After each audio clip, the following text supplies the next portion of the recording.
Earlier this week, Nikkei Asia reported that Taiwan has faced a 2 year delay in setting up a representative office in Estonia. What do you think this says about the state of Taiwan EU relations?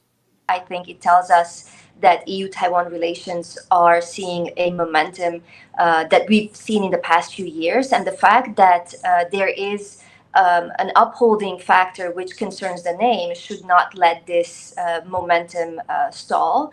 However, I think it's important that Taiwan gives it the right importance and both sides treat this issue with the level of commitment that is required in order to move this relationship forward. So opening the office is a priority. Being stuck on the name, it stands in its way.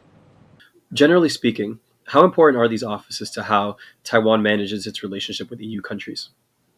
Well, it is important for Taiwan to increase its visibility across the EU. We've seen in the past few years this visibility grow, and there's more understanding of Taiwan and Taiwan's importance to the EU and its interest in the Indo-Pacific. However, there's a lot more that needs to be done to bring Taiwan closer to the EU. So this hangs on what the government does and its offices, Taipei offices do in different member states. But I think this needs to continue at the level of academia, civil society, bottom up, top down. It is important to have these offices function as a representation of what Taiwan stands for and what its people can bring to contribute to Europe's prosperity and security. Germany and China's respective foreign ministers held a phone call earlier this week. In China's readout of the call, it says that it asked the German side to oppose so called Taiwanese independence.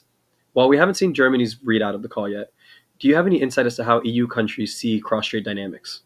We see that it's going to be a difficult process because member states diverge on the kind of relationship they want to have with China, but I think they do converge that this relationship needs balance. I think there's also divergence between member states on what Taiwan's role should be in this relationship. I think Taiwan's status and Taiwan's relationship with China is not up for conversation or discussion with the EU. It's not for the EU to decide on the future of cross-strait relations, but it is up to the EU to commit to upholding rule of law and peace and stability in the Taiwan Strait and in the Indo-Pacific. But every single member states need to feel that they have a seat at this table